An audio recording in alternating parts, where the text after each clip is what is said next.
चलिए again good morning बोल रहे हैं। आज जो बीपीएससी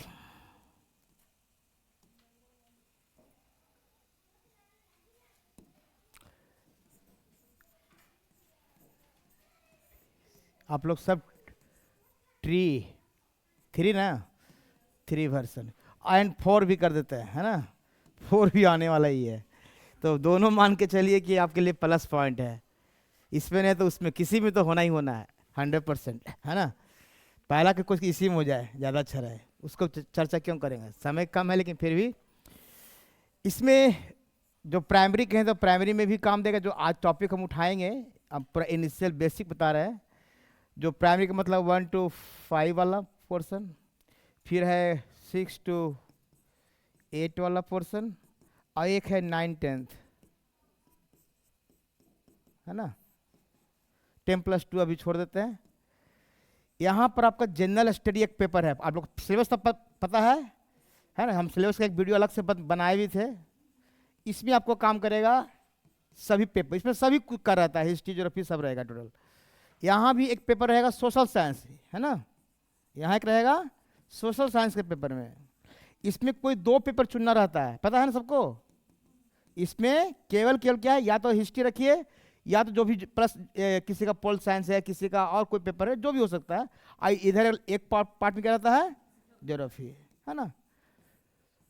दोनों को साथ भी रख सकते हैं, ऐसा नहीं कि नहीं, लेकिन मैंने 2 में से कोई एक तो रहना ही रहना है, तो आपको प्रॉब्लम वहाँ पर नहीं होना चाहिए। तो हिसाब इसमें ओरिजिनल क्वेश्चन भी लेके आए, इसलिए ओरिजिनल क्वेश्चन मेरे पास है। और यहाँ पर तो स्पेशली जो आपका पेपर है, यहाँ पर हिस्ट्री स्पेशल रहेगा आपका, जो आपको रखना है। और 10+2 में अगर फिर आगे जाएंगे 10th, वहाँ भी तो आपका जो एमए में पेपर रखा हुआ है ना। मेनली एमए का ही पेपर रखते हैं हम लोग। जो आपका हिस्ट्री या जो भी, ऐसा नहीं कि हिस्ट्री है, कोई और पेपर ज्योग्राफी हो सकता है, पॉल साइंस हो सकता है, जो भी है, क्योंकि आज हम हिस्ट्री की बात करेंगे, है ना। तो पहले ये आप जनरल, यानी कि हिस्ट्री यहाँ भी काम देगा, यहाँ भी काम देगा, यहाँ भी काम देगा, और यहाँ भी। यानी ऐसा नहीं कि हम खाली प्राइमरी का पढ़ा रहे हैं या 6 to 8 का पढ़ा रहे हैं, या अगर आप बीपीएससी जनरल जो देना चाहते हैं, जैसे बीडीओ सीओ जो बनते हैं, आप वहाँ भी जहाँ भी किसी भी कंपटीशन में हिस्ट्री से प्लस ज़्यादा रहता है ना। एकदम 100%, इसलिए तो बहुत लोग हिस्ट्री ऑप्शनल रखते हैं। ठीक है, अपने अपनी तो फिर उसका गड़बड़ भी होगा, बता दे। कॉमर्स का अलग है, आप पता कर लीजिए किसी से, क्योंकि इसमें साफ लिखे हुए हैं, जो मेरे अपने हिसाब से है हिस्ट्री या ज्योग्राफी करके है ना। वो आप कंफर्म कर लीजिए ऑनलाइन, आप आजकल सब कुछ उपलब्ध है। क्योंकि हम उसका एक्सपर्ट नहीं, उसका एक्सपर्ट मैडम है ना। लेकिन हम बेसिक खाली आपको बता दे रहे हैं कि दोनों में से कोई एक चुनना रहता है जो भी हो। यही हाल केबीएस में, जब केबीएस में बैठेंगे तो वहाँ भी इसी तरह का रहेगा, है ना। चलिए, हम ज़्यादा इसमें समय नहीं, खाली आपको बताने के लिए कि हिस्ट्री का क्या इंपॉर्टेंस है। दूसरा, एक तो आप परीक्षा यानी जो एग्जाम पास करने के लिए आप पढ़ेंगे, ठीक है। एक जब आप टीचर बन जाएंगे तो भी तो पढ़ाएंगे जाएगा ना, फिर टीच करेंगे ना बच्चे को, तो वहां भी काम देगा। फिर ये ऐसा नहीं कि खाली परीक्षा पास किए हिस्ट्री से नाता टूट जाएगा, टूटेगा नहीं, तो और जुड़ेगा, फिर आपका कस के जुड़ेगा। फिर वहां बच्चा पूछेगा सर ये कैसे हुआ, ये कैसे हुआ, है ना। क्योंकि हिस्ट्री में जो लोग सोचते हैं कि बहुत बोरिंग विषय है, सबसे पहले तो इसको बोरिंग समझते हैं। क्या पढ़ना, क्या मुर्दा का चीज, गरा हुआ मुर्दा को पढ़ाई पढ़ रहे हैं, ये मर गया, वो मर गया, ये राजा बना, ये बना, ये बना। लेकिन बल्कि रियल में हिस्ट्री बहुत इंटरेस्टिंग है। कहानी तो है जरूर, लेकिन कहानी में भी बहुत मज़ेदार चीज़ है, जो आज दिखाएंगे आपको हम थोड़ा सा, है ना। तो हम चाहते हैं कि आपको एकदम बेसिक पहले जो ABCD जो होता है उस पर हम ले चलते हैं। चाहे तो इसको लिखना है, चाहे तो लिख सकते हैं, नहीं लिखना चाहे तो कोई बात नहीं, आपकी इच्छा पर है। क्योंकि ये कोई खास चीज नहीं है, लेकिन फिर भी कह रहे हैं कि आपको थोड़ा सा रहना चाहिए नॉलेज कि कहाँ से क्या क्वेश्चन पूछता है। आपका यहाँ भी रहेगा एक जनरल हिस्ट्री, पता है कि नहीं, है ना। जनरल हिस्ट्री यहाँ भी रहता है। तो जहाँ जनरल स्टडी वहाँ हिस्ट्री प्रेजेंट। सोशल साइंस में तो हिस्ट्री है, साइंस वाला में खाली जनरल स्टडी में काम देख, जो साइंस के स्टूडेंट हैं उनको खाली इसमें काम आएगा, उनका फिर फिजिक्स केमिस्ट्री अलग चलेगा। और जो 9-10 जो पेपर रखे हैं वो हिस्ट्री, और 10+2 में भी तो हिस्ट्री है ही है। तो ये आपका हिस्ट्री के लिए हम पर्पस ले रहे हैं, है ना। एमए में सब्जेक्ट है क्या बाबू, हाँ ज़्यादा अच्छा रहेगा, वही रखना ही चाहिए। आप एमए किए हैं जिस विषय से, उसी से रखिएगा ना। चलिए हम आज एबीसीडी चलते हैं, हिस्ट्री का एबीसीडी। क्या इसका हिंदी होता है? हम स्लाइड पर भी आएंगे, लेकिन पहले हम चाहेंगे का बेसिक हम स्लाइड भी बनवा दिए ताकि थोड़ा सा फास्ट चलेंगे, लेकिन पहला बेसिक समझ लीजिए। हम ऐसा नहीं कि पहली बार यहां से प्रश्न आ भी सकता है, नहीं, लेकिन आपको ध्यान रखना है जो एनसीईआरटी है, देखिए बात, देखिए पढ़ाई का कोई लिमिट नहीं है, बाप रिपीट कर रहे हैं, और एससीईआरटी, इन दोनों को उधर सिलेबस जरूर देखिए, कब बुक अपने पास बुक घर में जरूर रखिए। कब कहां से लेकर 6 to अब तो 10 तक बोलेंगे, पहले हम 8 बोलते थे, अब है 6 to 10 तक का एनसीईआरटी, क्योंकि इसी से क्वेश्चन आपका देता है बार बार, हम देख रहे हैं, है ना। ये एनसीईआरटी होगा और ये एससीईआरटी, जल्दी सीटेट में ज्यादा एनसीईआरटी से आता है, और एससीईआरटी आपका मेनली रूप से आपका बीपीएससी में आ रहा है, जो एससीईआरटी का परीक्षा जो होता है वो भी। तो मेरा कहने का पर्पस ये है कि आपका जो बेसिक चीज है, आप पहले ये समझिए, हम थोड़ा सा दो चीज बनाते हैं, एक ए है एक बी है। ए का नाम कहा दिया अशोक,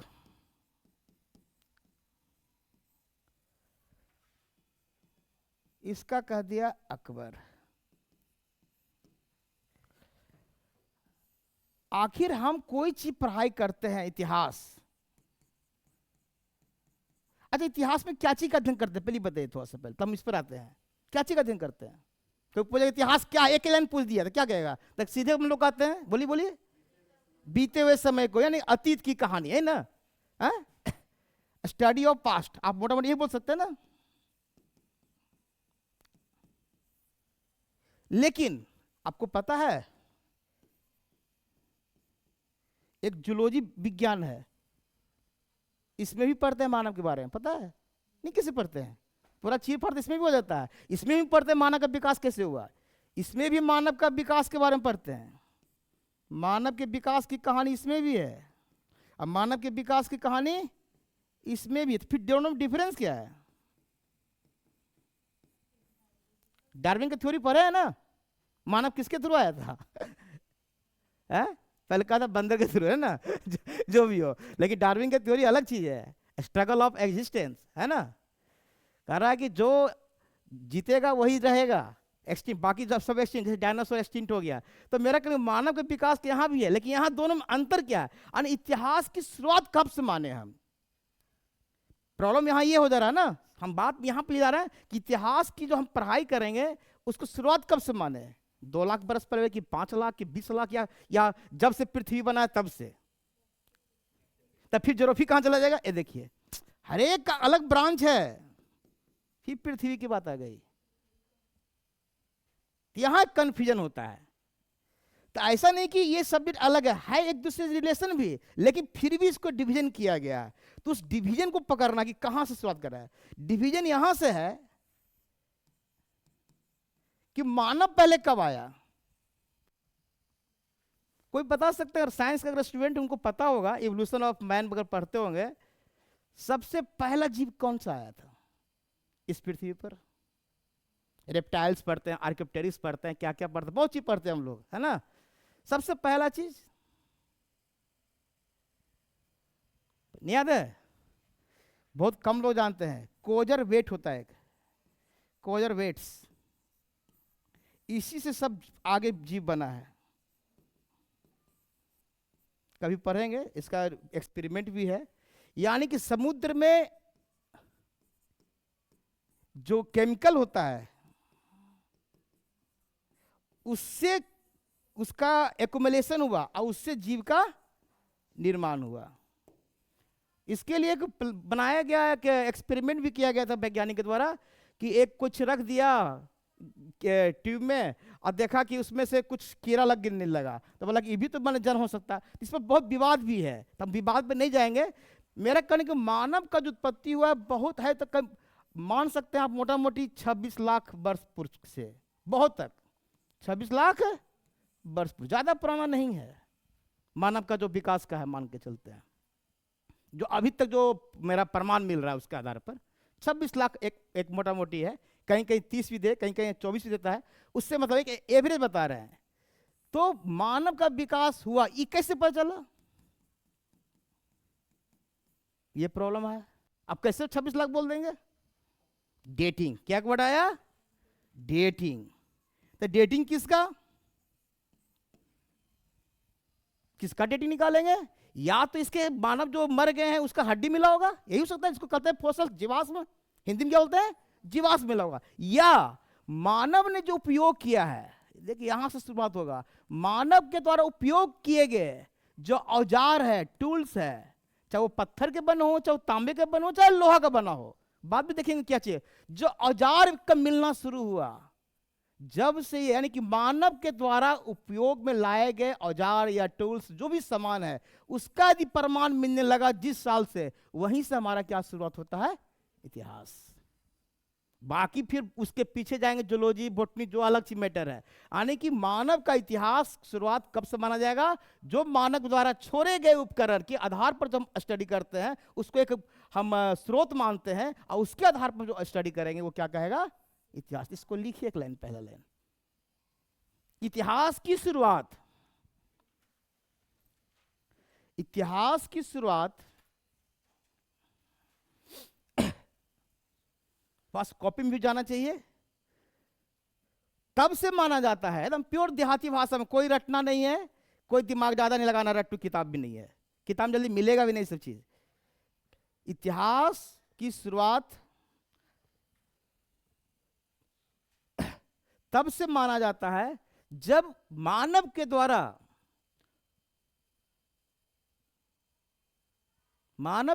उपयोग में लिए गए, यानी उसमें लिखिएगा आदि मानव जोड़ दीजिएगा, तो ये नहीं कि आज का मानव द्वारा, है ना, आदि मानव द्वारा उपयोग में लाए गए टूल्स या औजार या उपकरण, तीनों वर्ड यूज कीजिए। आदि मानव के द्वारा उपयोग में लाए गए औजार, उपकरण, अंग्रेजी में टूल्स का प्रमाण मिलना शुरू होता है, तब से हम उसको मैंने इतिहास के कैटेगरी में रखते हैं, जिसको बाद में हम पुरातत्व बोलेंगे, है ना, आर्कियोलॉजी बोलते हैं बाद में। तो इतिहास क्या है? स्टडी ऑफ पास्ट जरूर है,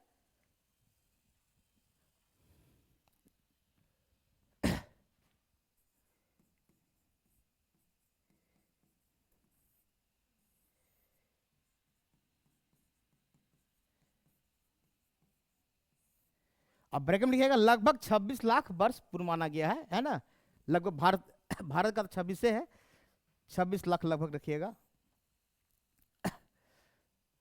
हिस्ट्री जो वर्ड है, अब यहां पर थोड़ा हिस्ट्री को ब्रेक करते हैं। पहले हिस्टोरिया से आया एक वर्ड है, ग्रीक वर्ड, क्या है? जिसका मतलब होता है सर्च करना, खोज करना, अतीत का खोज करना, हिस्टोरिया। और इतिहास जो वर्ड है ये मितिहास से आया है, ये संस्कृत वर्ड है, मितिहास, जिसका मतलब होता है ऐसा ही गुजर चुका, ऐसा ही गुजर चुका है, यानी कि ऐसा हो चुका है। इसका भी मतलब वही है, सर्च, अतीत, मतलब ऐसा घटना हो चुका है। मीनिंग दोनों को लगभग की है। तो इतिहास जो है एक वर्ड जो है उस संस्कृत से बन के आया, मितिहास से आया इतिहास। और हिस्टोरिया जो हिस्ट्री वर्ड यूज करते हैं वो हिस्टोरिया से आया। कहां से? ये ग्रीक वर्ड है जो ऐसा ही घटना हो चुका है या जो भी मानिए उसको। और फर्स्ट अच्छा ये बताइए फादर ऑफ हिस्ट्री किसे कहते हैं? सबको मालूम होगा, हेरोडोटस ना। चलिए, हेरोडोटस ये पहली बार जो है इस पर किताब लिखा इसने, है ना। किताब का नाम है हिस्टोरिका, इसी से रिलेटेड है, हिस्टोरिका किताब का नाम है, जिसने पहली बार किसी चीज को लिपिबद्ध किया, है ना। जो मिलता था सामान उसको एक लिपिबद्ध किया गया। ये लिखिएगा, पिता है फादर ऑफ हिस्ट्री भी, ये सब जानते हैं हम, खाली बस हल्का हल्का रिवीजन मार रहे हैं, जहां जरूरत रहेगा वहां पढ़ाएंगे। हेरोडोटस ये बुक का नाम है, ये एक बुक है उनका, जिसमें पूरा मानव की गतिविधि की चर्चा की गई है।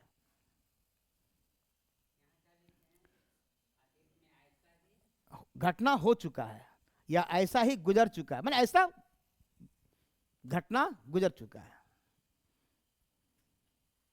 हम लोग इतिहास के बारे में एक और कहते हैं, अतीत की कहानी है। सही बात है, अतीत की कहानी है।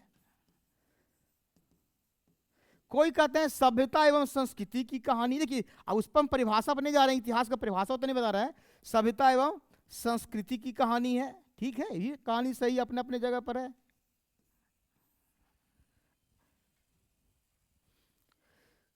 आखिर इतिहास समाप्त कब होगा? कभी नहीं। इतिहास जो है अनवरत चलने वाला विषय, लिख लीजिए एक और वर्ड, इतिहास जो है अनवरत, अनवरत चलने वाला प्रक्रिया है। कहिए विषय छोड़ दीजिए, प्रोसेस है एक तरह का।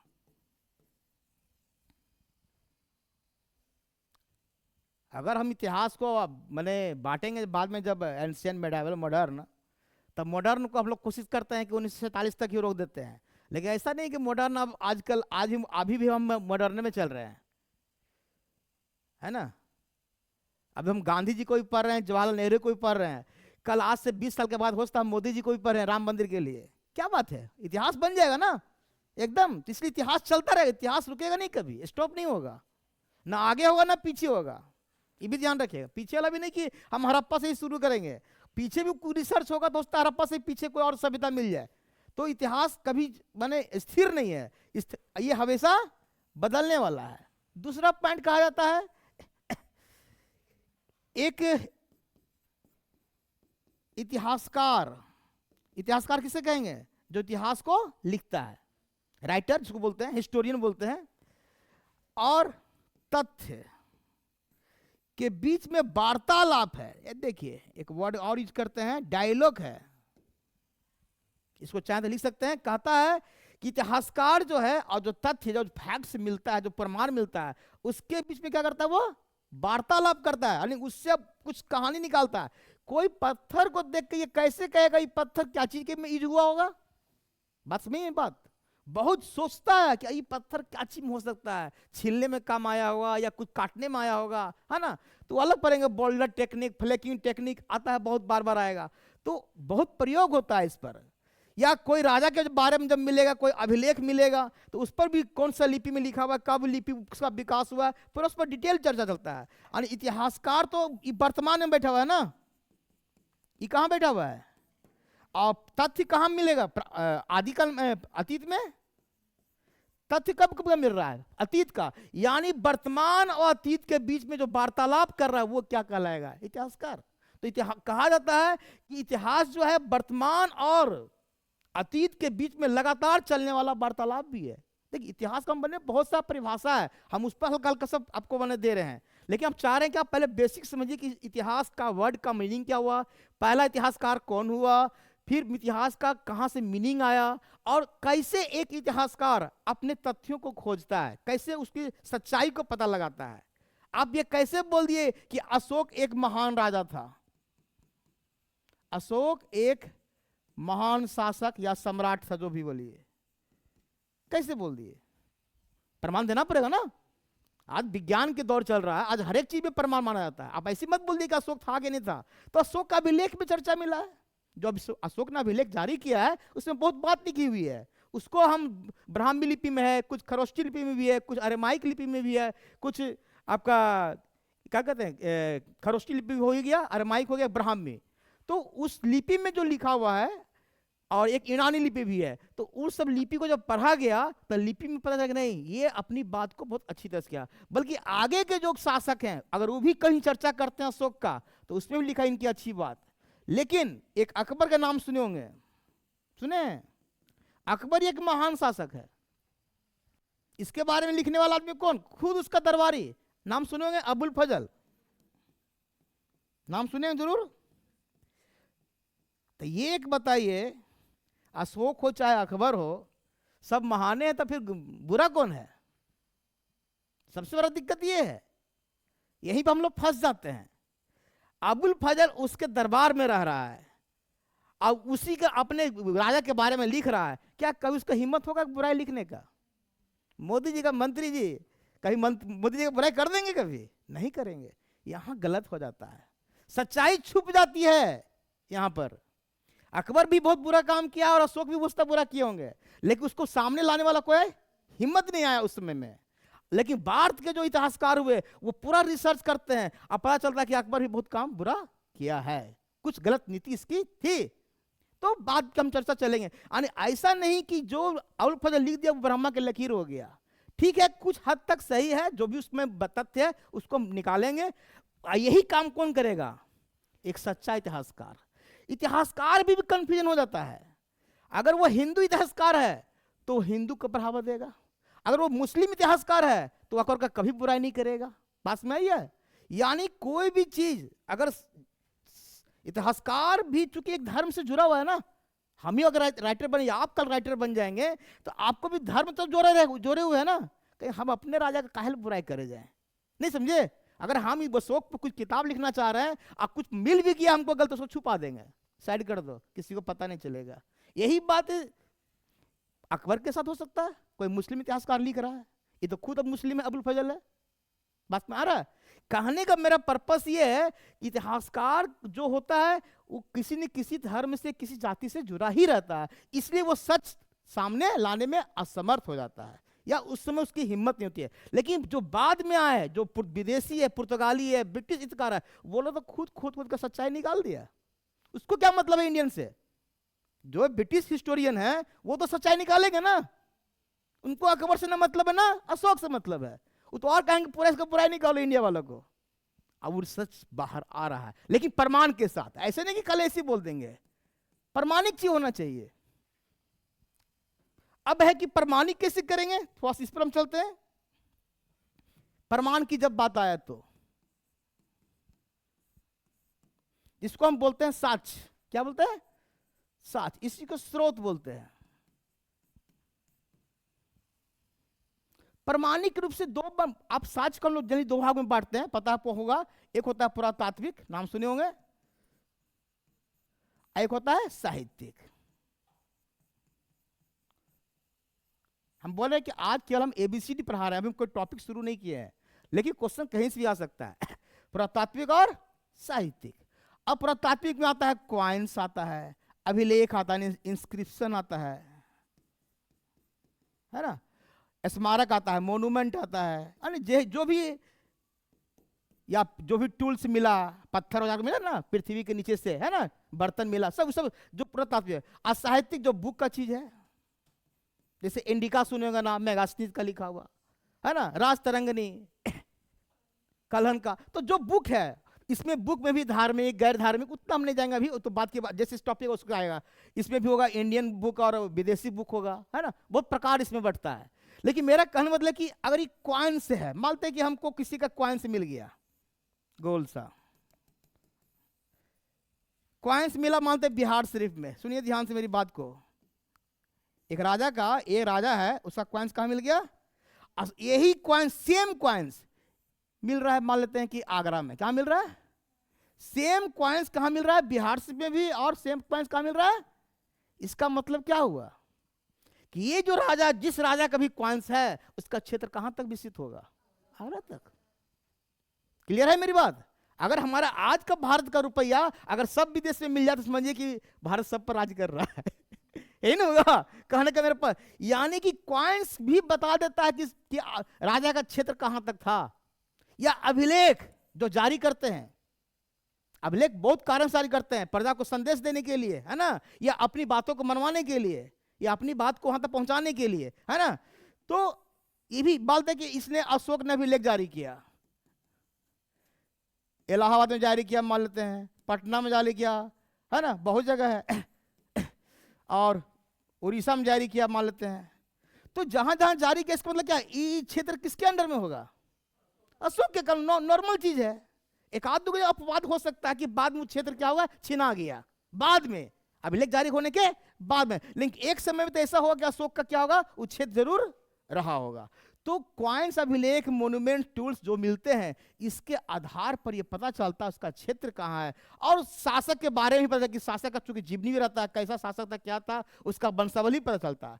अगर उसके साथ साथ बुक मिल जाए, उसी राजा का बुक मिल जाए, साहित्य मिल जाए, जैसे इंडिका मौर्य काल पर है, हम सुने ना, तो मौर्य काल का बहुत सा आपका अति मिला है, अशोक का चूंकि अशोक तो खुद मौर्य काल का राजा है, पता है सबको, तो इधर इंडिका ही मिल रहा है, इधर अशोक के अभिलेख में, यानी कि पूरा तात्विक साक्ष्य भी है और साहित्यिक साक्ष्य मिल रहा है, तो और मजबूत हो जाता है उसका प्रमाणिक, क्योंकि यहां से भी तुलना दोनों करेगा। अच्छा, जो बुक में लिखा हुआ इसमें सही है कि नहीं है। हम ये बताएं, अगर बिहार सिख का नाम, एक नाम सुने होंगे उदंतपुरी, बिहार सिख का पुराना नाम क्या है पता है सबको? उदंतपुरी यूनिवर्सिटी था। इसकी अभी भी पूरी उत्खनन यहां नहीं हो पाया बिहार से किसी कारण से। उदंतपुरी विश्वविद्यालय, ये जो पहले पटेल कॉलेज था गढ़ पर, वो गढ़ पर उदंतपुरी ही कहलाता है। पहले पटेल, अब चला गया आपका मैरा मखारा के पास पटेल कॉलेज।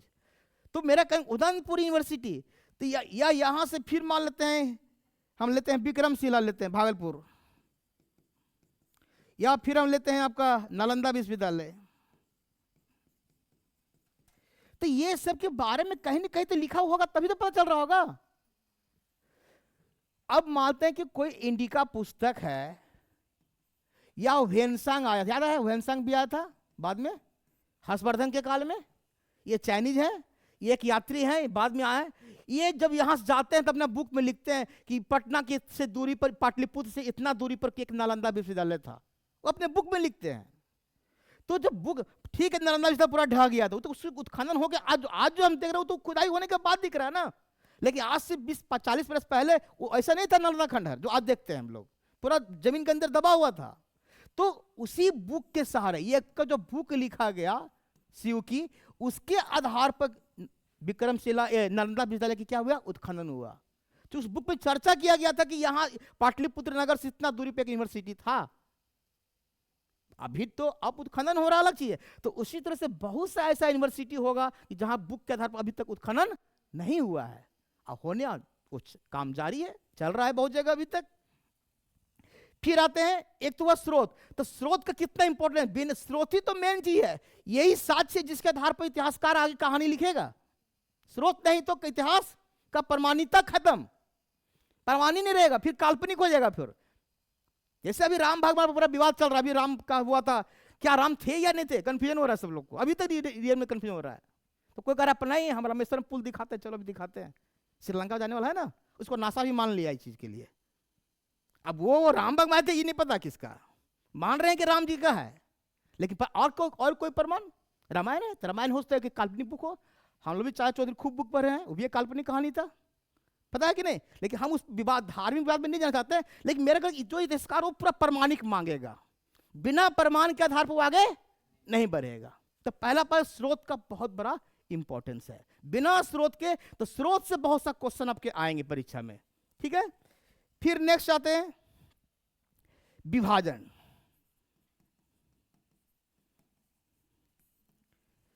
हम इतिहास को भी अपने दृष्टि से बांटते हैं, पढ़ने की दृष्टि से। कुछ लोग तो बोलेंगे एक एंशिएंट बोल देंगे, नाम एक क्या है, मेडाइवल है, हम लोग पहले से जानते, एक मॉडर्न। ये प्राचीन भारत, अगर भारतीय हिस्ट्री माने इंडियन माने इतिहास यहाँ का ले, अगर कहें तो इंडियन एक वर्ल्ड हिस्ट्री अलग होता है, ठीक ना। आइए मध्यकालीन, और ये आधुनिक।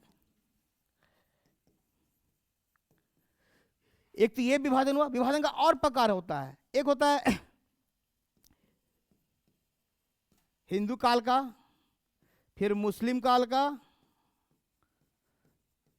और फिर एक है ब्रिटिश काल का, है ना। शासन जैसे जैसे किया ना, उसके आधार पर भारत के इतिहास को बांट दिया। फिर एक बांटा उपकरण का, हम एक स्लाइड दे देंगे अच्छा रहेगा। उपकरण के आधार पर एक धातु युग नाम सुने होंगे ना, इसमें दो पार्ट में बांटता है, एक कॉपर एज यानी ताम्र युग, और एक है लौह युग। तो देखिए बंटवारा बहुत तरह से हो रहा है इतिहास का, स्पेशली हम इंडियन हिस्ट्री की बात कर रहे हैं, भारतीय इतिहास की बात कर रहे हैं। प्राचीन बाढ़, मध्यकालीन बाढ़, इधर हिंदू काल, मुस्लिम काल, ब्रिटिश काल, इधर धातु युग, ताम्र युग और लौह युग की बात कर रहा है। और उसी तरह से फिर राइटिंग के आधार पर होता है। आप सुने होंगे प्राग ऐतिहासिक, नाम सुने? प्राग ऐतिहासिक काल, फिर है आद्य ऐतिहासिक काल, राइटिंग के आधार पर है, आद्य ऐतिहासिक काल, और फिर है ऐतिहासिक केवल। क्या है? ऐतिहासिक काल। कोई बता सकते हैं तीनों में क्या डिफरेंस है? इसका अंग्रेजी होता है प्री हिस्ट्री, प्रोटो हिस्ट्री, आइए हिस्टोरी, है ना। तो प्राग ऐतिहासिक काल किसे कहेंगे? कोई बताइए, कोई बताइए। प्राग यानी प्री हिस्ट्री को बोलते हैं। इसीलिए हम बोले कि आज हम एबीसीडी सिखा रहे हैं आपका, इंग्लिश का नहीं, सॉरी, हिस्ट्री का, है ना। ये एबीसीडी है। अगर आप प्रागैतिहासिक, अगर इतिहास का एक छात्र हैं और आप एमए किए हुए इतिहास से, और आप प्रागैतिहासिक आदि इतिहास से, कोई कहे केमिस्ट्री से एमए किए हुए हैं और उसको कॉपर का फॉर्मूला पूछ रहा है, सूत्र कॉपर का संकेत पर नहीं बता पा रहा है, इसका मतलब क्या? कुछ नहीं पढ़ा वो। यही बात इतिहास के साथ है। अगर आपको ठीक है, आप तिथि नहीं याद कर सकते सब चुक का, लेकिन प्रागैतिहासिक काल क्या है, आदि ऐतिहासिक क्या है, ऐतिहासिक किसे, ये तो कम पता होना चाहिए आपको कम से कम। नहीं पता है तो बेसिक चीज देखिए क्या है। प्री हिस्ट्री का जो मानव था, न उसको लिखने आता था और न है उसको पढ़ना। खत्म, एक लाइन में। वह दौर, वह समय, वह काल, जिस दौर के मानव को ना लिखना आता था, जब लिख लेने से पढ़ेगा कहां से? खत्म हो गया वहीं पर। अब प्रोटो में क्या है? दो सेकंड है, आदि इतिहास इसको बोल रहे हैं प्रोटो हिस्टोरिक। इसमें मानव लिखना जानता था, लेकिन आज का मानव, वो तो मानव पढ़ ही ले रहा होगा, जो मर गया वो तो पढ़ ही लिया होगा। हम नहीं पढ़ पा रहे हैं उसका क्या क्या लिख दिया, उर्दू में लिख दिया, क्या लिख दिया, रीडिंग हम नहीं कर पा रहे हैं, यानी मेरे लिए बेकार हो गया वो, है ना। और जो अभी चल रहा है हिस्टोरिक्स को बोल रहे हैं, है ना, जिसको हम हिस्टोरिक बोल रहे हैं, वो क्या है? उसका लिखल का चीज भी, और हम भी आज पढ़ भी ले रहे हैं, जिसको ब्राह्मी लिपि, खरस लिपि बोल रहे हैं आज हम।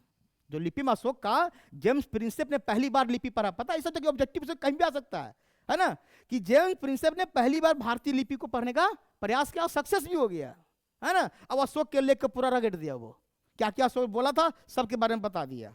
तो ये कब से चालू होगा? हिस्टोरिक पीरियड, ये है प्रोटो हिस्टोरिक। अब देखिए हड़प्पा, हड़प्पा इसमें आता है। हड़प्पा में लिपि मिला है, इसको बोलते हैं चित्र भावात्मक लिपि, अंग्रेजी में बोलते हैं पिक्टोग्राफी, लिपि में। लेकिन आज हम मानव पढ़ने में काम क्या है? नहीं है काम यार। तो हड़प्पा को कहाँ रखते हैं? Proto historic. इसलिए बोलते हैं हड़प्पा जो संस्कृति है कैसा है? आदि ऐतिहासिक काल के अंतर्गत आता है। देखिए आप बाकी पढ़ेंगे, महाजनपद, अशोक पढ़ेंगे, सब किस में आएगा? अब पूरा पत्थर पढ़ेंगे, पूरा पाषाण काल, नव पाषाण काल, मध्य पाषाण, सब कहाँ आएगा? क्योंकि वहां आदमी लिखने नहीं जानता था, तो लिखना कब शुरू किया? अब देखिए फिर कंफ्यूजन हो गया। राइटिंग कब आया? कोई बताइए। तो कहेगा अभी तो आप बोले सर मानव यहां लिखना, मानव लिखना जानता था, लेकिन हम उसको पढ़े तो उसको लिखना के क्यों माने? लिखना के मतलब हुआ 6th सेंचुरी बीसी से, यानी 6ठी शताब्दी ईसा पूर्व से माना जाएगा। यानी कहां से? हिस्टोरिक पीरियड से। यहीं से आपका क्वाइंस भी चालू होगा, यहीं से महाजनपद काल होगा, यहीं से महात्मा बुद्ध होगा, यहीं से महावीर शुरू होगा, और सब 6ठी शताब्दी ईसा में पूर्व में होगा। लेकिन कुछ ऐसा काल है जिसको हम रखते हैं तो अपवाद में, प्रोटेस्टेंट में, जैसे एक आता है वैदिक काल, नाम सुने? वैदिक काल के लिए कोई पूछेगा लिखने के लिए स्रोत क्या चाहिए? अच्छा एक क्वेश्चन पूछेगा, मान लेते हैं थोड़ा सा, प्राग ऐतिहासिक काल के अध्ययन करने के लिए हमारे पास किस तरह का स्रोत केवल होगा? साहित्यिक होगा, तो राइटिंग तो है ही नहीं है ना, तो केवल क्या मिलेगा हमको? पुरातात्विक। अभी दो को बताते हैं, साहित्यिक और पुरातात्विक। तो क्या होगा? केवल पुरातात्विक। अब आदि के लिए बताइए क्या होगा?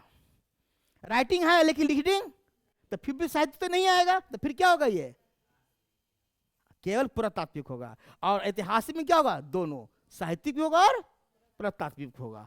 अब हम एक कार्य करें, वैदिक काल। वैदिक काल को पढ़ने के लिए मेरे पास केवल 4 वेद के आधार पर, 4 वेद सुने ना, ऋग्वेद, यजुर्वेद, सामवेद, अथर्ववेद, है ना, 4 वेद। तब वेद जब लिखा तो साहित्यिक होगा जी, क्या कोई बात है? जब वेद लिखा हुआ चीज है तो वेद तो लिखा हुआ साहित्यिक है, तो कोई कह दिया कि वैदिक काल के लोग लिखना जानते थे, अब बताइए। आप क्लास पिछली बार किए इसलिए बता रहे हैं, बाकी बता रहे हैं। वैदिक काल के लोग लिखना जानते थे, तो कहेंगे 4 को वेद कैसे लिख दिए जिसको मत पढ़ रहे हैं? नहीं, वैदिक काल का अगर पीरियड पूछेंगे, जनरली इसका पीरियड माना गया है बीसी से 600 बीसी तक, है ना। एक होता है ऋग वैदिक, एक होता है उत्तर वैदिक पढ़ेंगे। 1000 से ऊपर जाएंगे तो 600 के बाद उत्तर वैदिक हो जाएगा, 1500 से जाएंगे तो 1000 तक ऋग वैदिक। ये 4 वेद जो है बाद में लिखा गया है, संकलन हुआ है। वैदिक काल में गुरु आश्रम होता था। क्या होता था? गुरु आश्रम। यानी वहां छात्र जाते थे, राजा का बेटा जो भी है, जैसे आपको अगर कभी कृष्णा सीरियल देखे होंगे तो सुदामा और कृष्ण दोनों पढ़ने जाते थे, है ना। वहां पर केवल क्या होता है, वैदिक मंत्र पढ़ाया जाता था, है ना, बच्चे लोग को। अब वो मौखिक क्या था, मौखिक रूप से, यानी श्रुति साहित्य बोलते हैं, सुनकर लिखा गया बाद में साहित्य। तो कोई पूछ दे आज के बाद कि वैदिक काल के लोग पढ़ना लिखना जानते थे? नहीं। एक बार लिख लीजिए कहीं पर कॉपी में, लेकिन साहित्य है उसका। क्योंकि साहित्य बाद में संकलन हुआ है, बाद में उसको लिपिबद्ध किया गया, लाभ उसको बुक के रूप में दिया गया। ये गुप्त काल की बात है, वाकाटक काल की बात है ना, वो बाद में किया गया है, लेकिन वैदिक काल में नहीं। लेकिन चर्चा किस विषय का है? लिखा हुआ वेद बाद में जरूर है, लेकिन चर्चा उस काल की गई है, वैदिक काल का। तो ये बहुत अच्छा क्वेश्चन है, मैंने इंटरव्यू ये सब क्वेश्चन पूछ देता है कि वैदिक काल में 4 वेद थे, तो बताइए उस वेद जो वैदिक काल के लोग थे, जो निवासी थे या जो जन थे, उसको जन और जनपद कहा जाता। छोटा छोटा कबीला को जन, अब बड़ा को कहते थे जनपद। तो जो वैदिक काल के जन के जो रहने वाले थे, क्या वो लिखना पढ़ना जानते थे? नहीं। ये दिमाग में रखेंगे। तो हम ये समझते हैं एक बेसिक आपका ये था। अब हम चलते हैं आपका स्लाइड से, क्योंकि स्लाइड में हम टोटल डाटा डाले हुए हैं, खाली बस आपको एक रिवीजन कराते चल जाएंगे,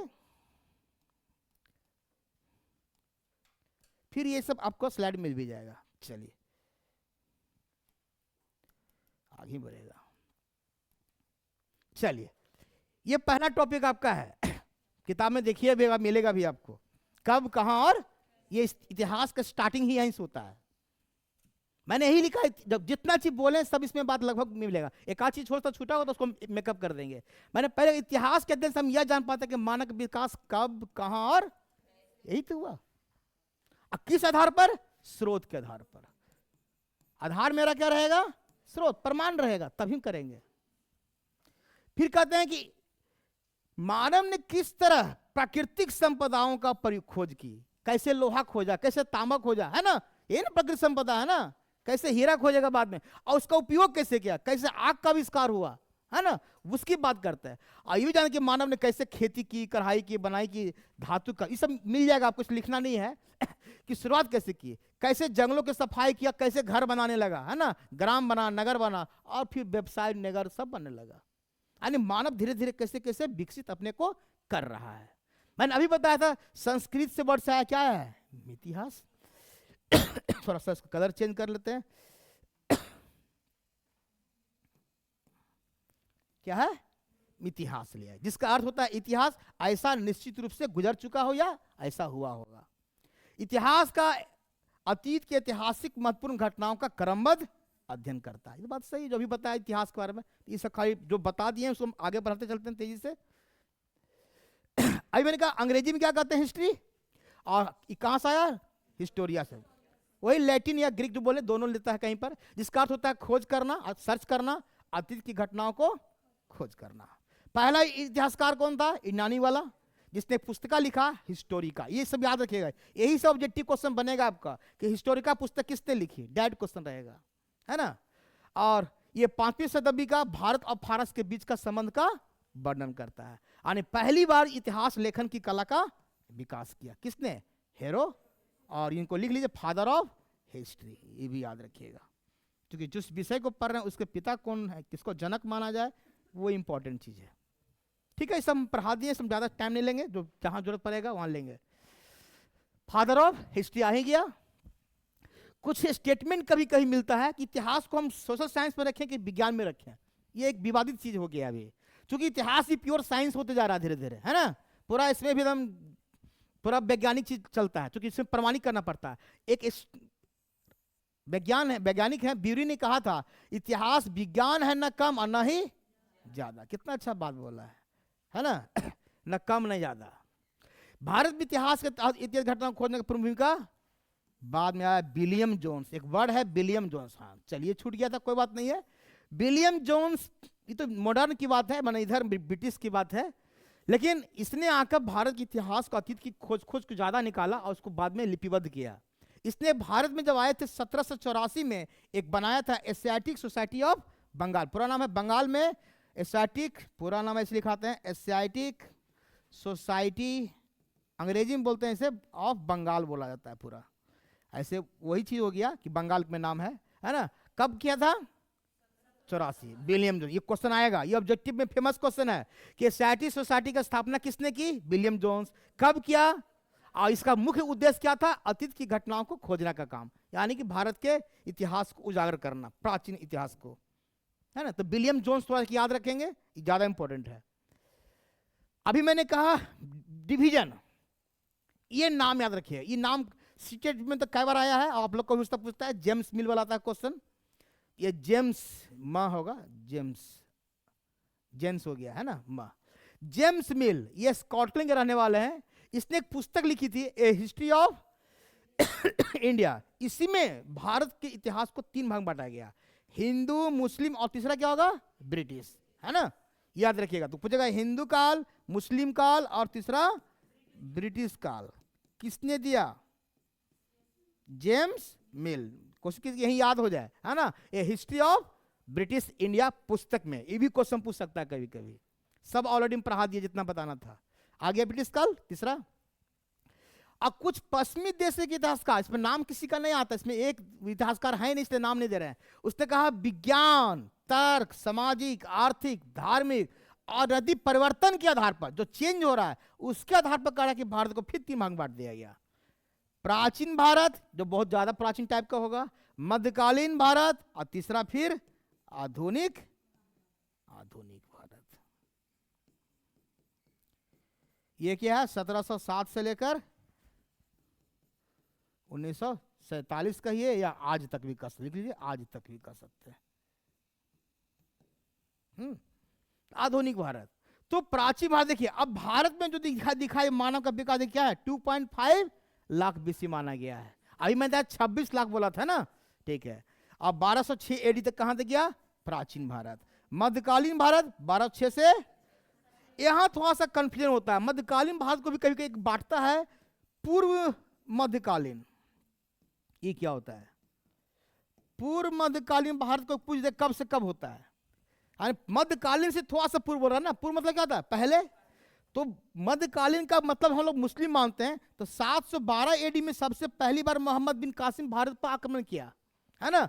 712 एडी के बाद 1206 तक जो एडी है ना, आप इसको मान लीजिए पूर्व मध्यकालीन भारत। याद नोट कर लीजिए साइड में कहीं पर। पूर्व मध्यकालीन का मतलब 712 एडी से लेकर 1206, यानी कुतुबुद्दीन ऐबक के शासन बनने से पहले। अब 1206 में कुतुबुद्दीन ऐबक सल्तनत की स्थापना होती है भारत में। अब फिर वहां पर ये इस 1707 में क्या घटना घटा? औरंगजेब की मृत्यु हुई है। औरंगजेब की मृत्यु तक है ये। औरंगजेब मुगल शासक, औरंगजेब सबसे शक्तिशाली शासक था मुगल का, और उसकी मृत्यु के तक, इसकी मृत्यु खत्म होती है तो माना जाता है कि मध्यकालीन यानी मुगल आधा समाप्त हो गए। अंतिम रूप से मुगल कब समाप्त हुआ? 1857 के विद्रोह में। नाम सुने ना, बहादुर शाह जफर, जिनको बाद में रंगून में भेज दिया जाता है ना, और वहीं उनकी मृत्यु हो जाती है, वो 1817 में। तो प्राचीन भारत कब हुआ? 2.5 लाख बीसी से लेकर 1206। मध्यकालीन 1206 से 1217। लेकिन स्पेशल कह रहे हैं कि पूर्व मध्यकालीन पूछेगा तो 712 एडी से लेकर 1206, ये स्पेशल केस कर दिया आपको केस में। फिर आधुनिक भारत के 1700। तो ये सब आपको विभाजन है, ABCD है इतिहास का कि कब से कौन चीज पढ़ना है। आपको ये पता नहीं कि प्राचीन भारत कब से कब है, तो फिर गड़बड़ हो जाएगा, है ना। चलिए आ गया 1747, यहां लिख दिया, आज तक भी कर सकते हैं क्योंकि इतिहास आज तक चल ही रहा है। उपकरण के निर्माण अभी हम 2 तरह से पढ़े। एक पढ़े देखिए शुरू में सबसे पहले क्या हम पढ़े? सांप्रदायिक आधार पर, मतलब धार्मिक आधार पर ना। सांप्रदायिक मतलब क्या होता है? धार्मिक आधार पर। हिंदू काल, मुस्लिम काल, सब क्या धर्म का। ब्रिटिश काल का मतलब क्या हुआ? ईसाई काल हुआ ना, ईसाई मान सकते हैं कुछ हद तक। और उसके बाद आ गया आपका धार्मिक राजनीतिक परिवर्तन के आधार पर, है ना। अब तीसरा आ रहे हैं अभी हम उपकरण, दिस इज इंपॉर्टेंट, टूल्स। क्या चीज का निर्माण, तो पहले पत्थर का टूल्स बनता था, इसलिए क्या कहलाया, पाषाण का, सबको मालूम है। बाद में धातु का, तो पहला धातु कौन खोज हुआ, कॉपर, सीयू। लिख लीजिए, पहला धातु, क्वेश्चन पूछ सकता है, पहला धातु की खोज कॉपर, इसको बोलते हैं ताम्र या तांबा। और धातु काल को वही कारण से बांट दिया गया है, ताम्र पाषाण काल, और फिर एक लोह पाषाण काल आएगा गया। यानी हड़प्पा सभ्यता से पूर्व में ही, यानी हड़प्पा सभ्यता से पहले ही क्या हो गया, तांबा की खोज हो चुकी थी। तो धातु काल इंपॉर्टेंट है। पाषाण काल लिखना कम है, चूंकि लिखे आपको सब मटेरियल दे देंगे, आप इससे टेंशन मत लीजिए उसके लिए, आप खाली समझ लीजिए कि कैसे कैसे करना है। पाषाण काल और धातु काल। धातु काल को दो भाग में, ताम्र पाषाण हुआ, देखिए एक कांसा भी कर, एक और जोड़ दिए, कांसा युगीन, यानी कॉपर और टीन को मिलाकर क्या बनाया गया, कांसा। तो हड़प्पा सभ्यता में रखते हैं। और एक है लौह युगीन, ये है उत्तर। पहली बार लोहा की खोज, लिख लीजिए, पहली बार लोहा की खोज 1100 बीसी के आसपास हुआ था। एक जगह है ईपी में, अतरंजी खेरा, ये आता है क्वेश्चन, अतरंजी खेरा, ये क्वेश्चन पूछ सकता है। जो क्वेश्चन आता है उसको हम बार बार रिपीट कर देते हैं, है ना। लौह युगीन, तो लौह युगीन की शुरुआत लगभग वही 1000 बीसी के आसपास से शुरू हो गया। कांस्य युगीन कौन हो गया, हड़प्पा, सबको पता है कांसा का। तो कोई पूछेगा कि हड़प्पा सभ्यता में लोहा था कि नहीं था, क्वेश्चन आता है, देखिए डायरेक्ट। तो लोहा तो बाद में आया, हड़प्पा पहले आया, यानी हड़प्पा सभ्यता के लोग लोहा से जानकारी उनको नहीं होगा, इसलिए लोहा का कोई उपकरण वहां नहीं मिलेगा। क्वेश्चन आता, लिख लीजिए कहीं पर, हड़प्पा सभ्यता के लोग लोहा की जानकारी नहीं था, क्योंकि लोहा बाद में आया है, देखिए उत्तर वैदिक में आया है, तो यहां से क्वेश्चन बन जाता है डायरेक्ट। हाँ, कांसा है, कॉपर भी होगा, टीन भी होगा। चलिए, अब आता है लेखन कला, जो अभी बताया प्रागैतिहासिक, बताए थे ना जस्ट, लेखन कला के आधार पर करा, जिस काल में मानव पढ़ना लिखना नहीं जानता, अभी पता है, प्री हिस्ट्री या प्री हिस्टोरी पे बोलिए, बोलते प्राग। इसी को प्राग को बोलते हैं, कभी कभी प्राक क वाला बोलते हैं, लिखिएगा, प्राक भी बोलते हैं या प्राग। तो प्राक ऐतिहासिक, प्राक ऐतिहासिक लिख लीजिए, ये भी बोलते हैं। तो कहीं प्राग बोले चाहे प्राक बोले, दोनों एक ही चीज है। तो आज के बाद क्या पूछेगा, प्री हिस्ट्री का मतलब क्या हुआ, जिस काल में मानव लिखना पढ़ना नहीं जानता, कोई साक्ष्य नहीं मिला। इसके लिए अध्ययन के लिए मेरे पास क्या है, पुरातात्विक स्रोत, आर्कियोलॉजी, गप नहीं। सबसे लंबा कालखंड किसका रहेगा, ये एक बार सीटेट में क्वेश्चन आया था, है ना।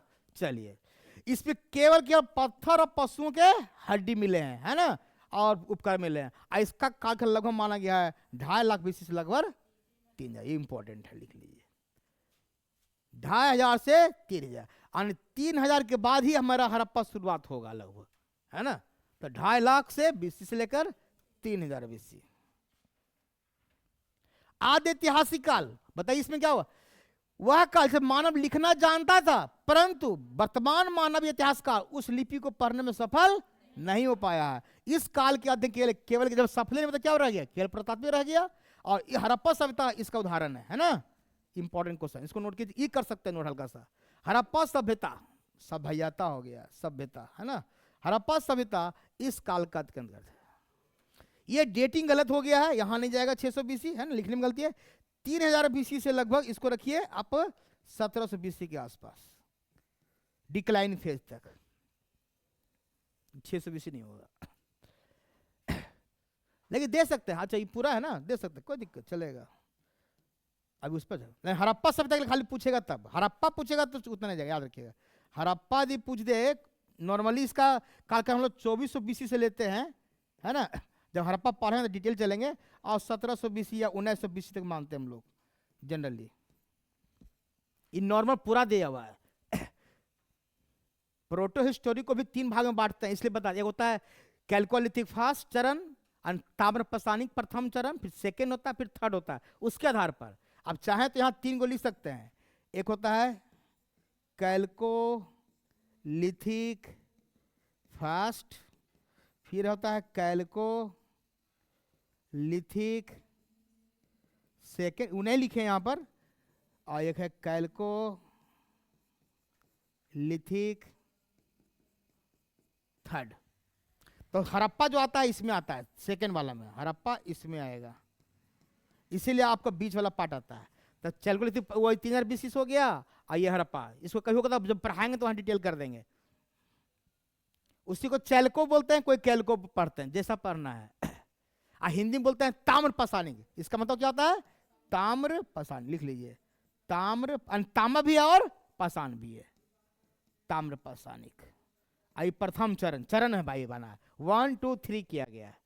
तो ऐतिहासिक काल का एक इंपॉर्टेंट क्या हो गया कि इसमें लिखना जानते थे लेकिन पढ़ने में सफल नहीं हुए, तो ये हो गया आद्य ऐतिहासिक काल। बहुत अच्छा क्वेश्चन। इसके लिए क्या होगा? पुरातात्विक स्रोत। ऐतिहासिक तो जो हम लोग आज भी चल रहा है, मानव लिखना भी जानता था, अब वर्तमान मानव उसके लिखे लिपि को पढ़ने में कामयाब हो गया। इसके लिए दोनों रहेगा, पुरातात्विक मिलेगा और साहित्यिक मिलेगा। इस काल में केवल पत्थर के बने उपकरण, यहां भी गलती है, पत्थर के अलावा, यहां लिखिए पत्थर के अलावा, कुछ टाइपिंग मिस्टेक हुआ है, कोई बात नहीं है ना। पत्थर के अलावा क्या क्या चीज मिलेगा? धातु के भी, यहां धातु कर देते सीधे, धातु में सब आ जाएगा, है ना। पत्थर का अलावा लकड़ी तो है रहेगा, लकड़ी भी लिख सकते हैं, पत्थर लकड़ी तो रहेगा, लकड़ी तो पहले चल रहा है ना। के अलावा धातु के बने उपकरण मिले, केवल पत्थर के नहीं। ये चलेगा 600 BC से लेकर 47 तक। ये था ऐतिहासिक। डीप कलर करें, ठीक है, तो यही लाल रह देते हैं, यही तो इंपॉर्टेंट है। चलिए कोई बात नहीं, आज ब्लैक आ गया ना इसलिए, ठीक है। तो 3 को हम पढ़ लिए, प्री हिस्ट्री, प्रोटो हिस्ट्री और हिस्टोरिक। जब हम क्वेश्चन देंगे तो गड़बड़ नहीं होना चाहिए, इसमें सही होना चाहिए जब आएगा क्वेश्चन। चलिए एक और नया टॉपिक है यहाँ से, ये भी आपका यहाँ से क्वेश्चन आजकल पूछने लगा, पहले नहीं पूछता था लेकिन यहाँ से पूछने लगा कि हमारे भारत का जो नामकरण है वो कैसे पड़ा। इस भी बड़ा विवादित ही होता है, कुछ लोग अपने अपने हिसाब से, तो हम जानते हैं, कुछ आप जानते हैं, भारत एक राजा भी था, है ना, जो राजा दुष्यंत और रानी शकुंतला का पुत्र था। ये आप बचपन से कहानी पढ़े होंगे, उसके नाम पर क्या भारत, हमारा देश का नाम क्या पड़ा? तो पहला कथन तो पुराण के अनुसार, पुरानी जो कथा है उसके आधार पर कि राजा दुष्यंत रानी शकुंतला का पुत्र भरत, और शेर को मारता है शायद, इसलिए बहुत महान शासक होता है, तो भारत कहा। एक जैन साहित्य में है, जो जैन धर्म के प्रथम तीर्थंकर ऋषभदेव आदिनाथ का पुत्र का नाम भरत था। लीजिए, जैनी लोग कहते हैं नहीं हमारा गुरुदेव जी का बेटा का नाम पड़ा है, तो चलिए जैनी लोग का भी बात मान लिया जाए। तो जैन साहित्य के अनुसार जैन धर्म के प्रथम तीर्थंकर कौन है? 24 में कौन है? हमारे महावीर बाबू, है ना महावीर जी। तो ऋषभदेव हुआ पहले, जिसको हम आदिनाथ ही बोलते हैं, उसके सबसे बड़े पुत्र भरत का नाम है ना। तो आपका ये भी आंसर सही होता है, लेकिन किसके अनुसार से? जैन साहित्य। यहाँ पर सबका नाम दिया हुआ किसके अनुसार चल रहे हैं, तो हम भारत जो नाम पड़ा उसके आधार पर भारत क्यों पड़ा, है ना। चलिए तीसरा देखते हैं। वैदिक साहित्य में जो हमारा ऋग्वेद मिलता है, उसमें 7वें, उसमें टोटल मंडल पता कितना है? 10 मंडल होता है। कितना मंडल होता है? पढ़ेंगे डिटेल में, मंडल यहाँ मंडल होगा। तो 7वें मंडल में कहता है दासराग युद्ध, यानी 10 राजाओं के द्वारा लड़ा हुआ युद्ध की बात किया गया है। उसमें कहता है कि यह सुदास और समरण के बीच में लड़ाई लड़ा, है ना। सुदास इधर हुआ और इस जगत ने जगह होना चाहिए, चलिए कोई बात नहीं, जगह कहाँ हुआ, किस नदी किनारे लड़ा हुआ, एक क्वेश्चन आता है। परशु नदी, आज उसका नाम नया का नाम क्या है? रीवा। ये आपका ऋग्वेद में जो नाम दिया है वो उसकी बात कर रहा है ना। तो सुदास भरत जन का कबीला था, तो यही भरत जो की जीत करता है, मान हारता नहीं जीतता है, इसका नाम पर क्या हो जाता है? भारत। आगे भी देखते हैं सुदास। तो ये 10 राजाओं के द्वारा लड़ा गया युद्ध था, है ना। देखिए बता भी दिए, टाइट बना भी दिए, भारत और 10 कबीला का बीच में, और एक तरफ अकेले, एक तरफ 10 कबीला। जन मतलब क्या होता है? कबीला। जन मतलब, कबीला मतलब 25, 30, 40 आदमी का समूह का जो छोटा सा ग्राम होता है, छोटा ग्राम मान के चलिए। इधर का राजा सुदास, इधर का राजा संबरण, 10 कबीला का हेड कौन? संबरण। इधर का पुरोहित, यानी पुरोहित मतलब यहाँ सेनापति मान के चलिए कुछ हद तक, वशिष्ठ, और यहाँ पुरोहित मतलब विश्वामित्र। ये देखिए विजय कौन घोषित हुआ? ये बेचारा हार गया, और इसीलिए अतः भारत का नाम ऋग्वेद में वर्णित भरत कबीला के आधार पर हुआ। तो कौन कौन पढ़े? अभी हम पढ़े पुराण के अनुसार शकुंतला वाला कहानी, फिर पढ़े जैन साहित्य के हिसाब से, और तीसरा कौन हुआ? भरत कबीला के आधार पर। 3 गो हम पॉइंट अभी पढ़े जिसके नाम पर भारत आएंगे। फिर इंडिया भी नाम आएगा कुछ दिन के बाद। ये देखिए, इंडिया क्यों पड़ा, अंग्रेजी वर्ड नहीं है, ये यूनानी के द्वारा दिया हुआ है। ये सिंधु नदी को इंडस कहते थे, है ना, और सिंधु नदी के पूर्व क्षेत्र को क्या कहा जाता था, इंडोस या इंडो। यही इंडोस करते करते इंडिया बाद में हो गया, और कहा था बाद में इस क्षेत्र के लिए क्या किया गया, इंडिया शब्द प्रयोग लगा, है ना। नोट, यहाँ पर नोट दिया अलग से कि इंडिया शब्द सबसे पहले किसने किया, कुछ हम पूछेंगे तो बहुत वीवीआई नोट कर लीजिए, ऐसा नहीं कि यूनानी मार दीजिए। सबसे पहले इंडिया शब्द का पहले प्रयोग किसने किया, हखमनी या ईरानियों के द्वारा किया गया, है ना। लेकिन कोई पूछ दे कि जनरली नामकरण कौन किया था पहले, ईरानी ने, तो थोड़ा सा बड़ा, उनको सिंधु नदी बोलने नहीं आता था, वो इंडस बोलते थे, तो इसलिए हिसाब से चला गया। फिर देखिए इनको भी दिक्कत होता है, यही ईरानी जो बताए हो, ईरानी ने या फारसी ने सिंधु नदी को क्या किया, हिंदू बोलते थे भी, तो ये बाद में सिंधु नदी के जो पार क्षेत्र को हिंदू का नाम दिया, ऐसी से क्या बन जाएगा, हिंदुस्तान, है ना। तो ये हिंदू वर्ड बाद में क्या बनेगा, हिंदुस्तान। तो भारत नाम पड़ा, इंडिया पड़ा, अब क्या है, हिंदुस्तान। कुछ चाइनीज लोग आए, वो भी भारत का नामकरण करते हैं, और अरब वासियों ने क्या नाम दिया, हिंदुगा के नाम पर क्या बनाया, तो हिंदुस्तान वर्ड किसका दिया हुआ, अरब वासी, फाइनल रूप से ये। अब चीनी यात्री आए, वेनसैंग आए थे, इसने भारत का नया नाम दिया इंतु को। अन्य चीनी यात्री बहुत सब बाद में आए हैं, सिंतु को, है ना। अन्य चीन नाम नहीं आता है, तिएंचु, तिएंचु। ये देखिए ये चाइनीज नेम इंडिया का है ना। जाइएगा कभी चाइना घूमने के लिए तो कहेगा आप कहाँ से आए हैं, तो कहे इंतु को से आए हैं, है ना। अपना बताए तो हंसेगा वो लोग। चलिए, और हमारा पतंजलि रामदेव बाबा, पतंजलि ने क्या कहा, आर्यवर्त। पतंजलि तो मैंने एक गुरु हैं, है ना, योग के बहुत बड़े गुरु हैं। रामदेव बाबा तो इनका नाम का फायदा उठा रहे हैं ना। आर्यवर्त, भारत का एक नाम क्या था, आर्यवर्त। मैंने तो भारत नाम हुआ, इंडिया नाम हुआ, किसने क्या दिया, ये सब थोड़ा सा ध्यान एक बार चेक लीजिएगा। और फिर अब क्या, हिंदुस्तान हो गया। ये सब थोड़ा सा एक बेसिक है जो जानकारी होना चाहिए आपको। और फिर आपको चाइनीज वाला तो छोड़ दीजिए, चाइना वाला जल्दी पूछेगा नहीं, लेकिन कभी कभी वेंसा वाला पूछ दे सकता है इंतु को, बाकी तो नहीं पूछेगा। लेकिन चाइनीज आएगा तो याद रहेगा, जो चॉइस मिलेगा तो आपको पता चल जाएगा, इंतु को, चुनतु को, है ना, सिंधु को, उसी तरह से तिएंचु, जो भी चाइनीज नाम है। एक फिल्म आई थी चांदनी चौक टू चाइना, अक्षय कुमार का, जरा उस फिल्म देखिए, उसमें आधा तो चाइनीज सीख जाएगा कुछ ना कुछ। चलिए, एक और नाम लग रहा भी है, छुप गया, जम्बूद्वीप भारत को कहा जाता था पहले। बौद्ध एवं जैन, इसमें दो साहित्य का नाम दिया है। जम्बूद्वीप स्पेशल वर्ड है, जहां जामुन का पेड़ हो वैसा द्वीप, जम्मू मतलब यहाँ पे जामुन पेड़ की बात कहा जाता है।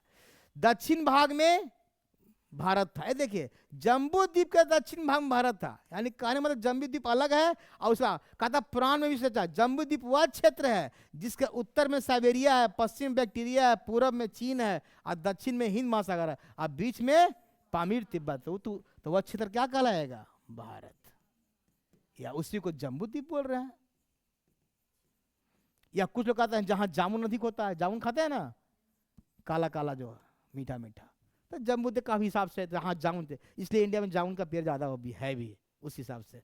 तो ये 8 वो पॉइंट था जिसके आधार पर मेरे देश का नामकरण को मैंने आगे बढ़ाया। अभी टाइम है ना, देख लेते हैं, टाइम तो हो गया। क्या इसको पढ़ाएं कालखंड, ये सब बोलिए आप, हमको क्या पढ़ना, तो वो भी है आगे जो पढ़ाएंगे, वो भी मेरा हिंदी सब्जेक्ट है, तो हिंदी को थोड़ा सा लेट कर दें, क्या दिक्कत है, ठीक है, इसको ले लेते हैं।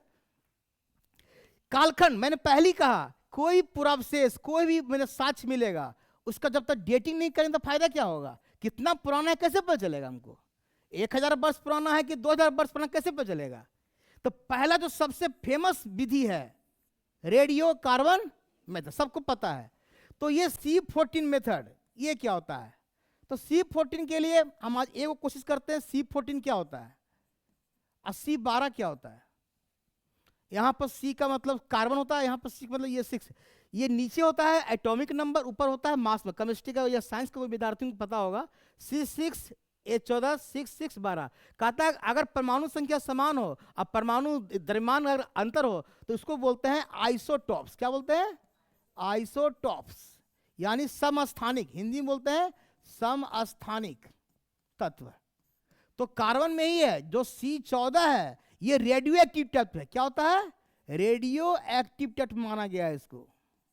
यानी इससे अल्फा, बीटा और गामा तीनों रे निकलती है और उसका क्षरण होता है, टूटता है वो, जबकि C12 नहीं टूटता है। तो यही लिखे हैं कि इस विधि से मनुष्य एवं जानवरों का, हड्डियों एवं पेड़ पौधे का अवशोष का निर्धारण किया जाता है ना। और इसका पीरियड कब माना गया? देखिए लगभग 5730 वर्ष माना गया हाफ लाइफ पीरियड। ये क्या होता है हाफ लाइफ पीरियड? या 5500 वर्ष। अब अधिकतम इससे हम कितना तक निकाल सकते हैं? 40,000। थोड़ा सा इसको हम समझाते हैं, थोड़ा सा इस डैट नहीं समझ में आएगा, हम आपको थोड़ा सा एक एग्जाम्पल लेते हैं, ज्यादा समझ में आएगा। ये 12 है और ये 6 14 है। ये रेडियो सक्रिय नहीं है। ये क्या है? रेडियो सक्रियता तत्व नहीं है, क्रॉस। ये रेडियो एक्टिव तत्व है, यानी रेडियो सक्रिय तत्व है, मान लेते हैं। मान लेते हैं है ही, ये मानना क्या है। तो इसमें क्या निकलेगा? अल्फा, बीटा और गामा। इसमें अल्फा, बीटा, गामा नहीं निकलेगा। तो इसमें कोई अंतर नहीं है, इसमें अंतर होगा। जैसे जैसे समय बीतेगा ये क्या होगा? टूटेगा। कहता है कि अगर ये 10 ग्राम है, मान लेते हैं, आई भी क्या है? ये 10 ग्राम है। कहता है कि इसको 10 ग्राम से 5 ग्राम होने में, इसको हम बोलते हैं हाफ लाइफ पीरियड। अभी बोले ना अर्धकाल आयु, साइंस का नहीं भी तो भी सुन लीजिए। 10 ग्राम से आधा होने में, यानी रेडियो सर्किट टूटता है, उसको आधा होने में जो समय लगता है उसको हम कहते हैं हाफ लाइफ पीरियड। क्या बोलते हैं? Half life period, half life period. और यहां से टूट भी नहीं, कुछ होगा नहीं, इसका कोई मतलब नहीं है। तो अगर कोई मानते हैं कि ये मेरा मोबाइल है, मानते ये कोई जानवर, इसको मान लीजिए प्लांट का, ये पृथ्वी नीचे दबा हुआ मिला उत्खनन से, इसको ले गया लैब में, इसमें क्या क्या देखेगा? पहले देखेगा ये जो हड्डी का मिला है, जैसे मिला है, इसमें कार्बन दोनों रहेगा, इसमें C12 भी रहेगा और C दोनों रहेगा। अब रहा कि C12 को जब देखा तो देखा ये 10 ग्राम मिला, और जब सब लैब में ले, सुनिए, ये गिरा हुआ मिला पृथ्वी के अंदर से, खुदाई में मिला, जब उत्खनन हुआ तो इसको लैब में ले गया, देखा इसमें C12 कितना है? 10 ग्राम। और इसमें क्या है? C12 देखा कि यहां पर मान लो कि 2.5 ग्राम मिला। कितना मिला? सुनिए ध्यान से, कैसे हम क्वेश्चन निकालते हैं। इसको जब खोदाई चेक किया तो 10 ग्राम, तो दोनों में अंतर क्यों होगा? जरूर ये घटते गया होगा, ये नहीं हुआ होगा। जब ये मरा होगा, जब ये वस्तु जब इसका लाइफ खत्म हुआ होगा, जिंदा था उसमें, तो जब जिंदा था तो इसका 10 ग्राम, जब जिंदा रहेगा तो दोनों समान। याद रखिए, जब जीवित रहेगा तो ये भी 10 ग्राम, ये भी 10 ग्राम, ये भी 10 ग्राम। ये एग्जाम्पल ले रहे हैं, खोजता है 10 ग्राम, ये 2.5 ग्राम भी हो सकता है। ये 10 ग्राम ये भी था, 10 ग्राम ये भी था, लेकिन ये चूंकि बहुत दिन बाद रह गया जमीन के नीचे, तो ये रह गया 10 ग्राम। आई क्या हो गया? घटते घटते क्या हो गया? 2.5 ग्राम। तो 2.5 ग्राम यहां नीचे आ रहा है, तो बीच में तो 5 ग्राम भी हुआ होगा पहले ना। तो अभी मैंने बताया कि हाफ लाइफ पीरियड इसका कार्बन का डाला हुआ है 5370 था ना, या 5500 मानते हैं, 5500 लगभग मानते हैं, 5500 BC, 5500 साल लगता है। तो बताइए 5 साल यहां लगा, 55 साल यहां भी लगा होगा हाफ होने में। कह रहा कि 10 ग्राम से 2.5 ग्राम होने में कितना साल लगा? 5500। अब फिर 5 ग्राम से 2.5 ग्राम मिलने होने में कितना लगा होगा?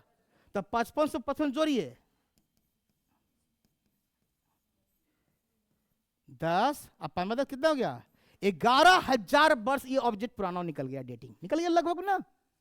ये डेटिंग का कमाल है कि C14 और C14 से कितना तक निकल गया? 11,000। मेरा मोबाइल जो टूट के गिरा था उस कितना साल पुराना हो गया? किस आधार पर? C12 और C14 के आधार पर। इसमें दोनों का अनुपात देखा जाता है, कैसे निकालता है। भले हो सकता है इसमें 10 साल 5 साल का प्लस माइनस हो सकता है, क्योंकि इसमें अशुद्धियां भी होती है ना, तो 100% तो नहीं निकलता, तो उतना मान के चला जाता है कि लगभग में इसका आयु है। लेकिन कहा जाता है कि इसमें बैक करते हैं थोड़ा सा। देखिए इसमें दिया ना 5730, या लगभग कितना मानते हैं? देखिए अर्ज C14 का अर्ज जीवन काल में आधा होने में कितना समय लगता है? इतना। तो इस विधि द्वारा मैक्सिमम कहां तक निकाल सकते हैं? 40, यानी कि 40,000 तक अगर रहेगा तो C14 का काम हो जाएगा। लेकिन उसमें एक प्रोसेस है, जनरली ये हड्डी और पेड़ पौधों के लिए, सब चीज के लिए नहीं। जहां कार्बन रहेगा वहीं हड्डी में भी कार्बन, पेड़ पौधे में भी कार्बन, क्योंकि हम लोग ऑक्सीजन लेते हैं और कार्बन छोड़ते हैं। पेड़ पौधे क्या करता है जरा बताइए थोड़ा सा, साइंस के विद्यार्थी। चलिए थोड़ा सा, पेड़ पौधे क्या, ये तो मानव ऑक्सीजन लेते हैं ना और CO2 छोड़ते हैं। आई क्या करता है, CO2 लेता है, O2 कौन बोल दिया, ये भी गलत, ये सही है। दोनों समान करते हैं, हम जानबूझ के लिख रहे थे अभी आपको।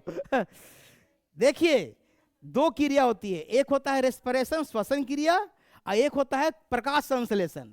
हम लोग में प्रकाश संश्लेषण नहीं होता, जहां क्लोरोप्लास्ट रहेगा, जहां क्लोरोफिल रहेगा वहां होगा, या प्लास्टिड बोलते हैं उसको। तो मेरा करें कि पेड़ पौधे दोनों क्रिया था, श्वसन क्रिया पूछेगा तो दोनों समान।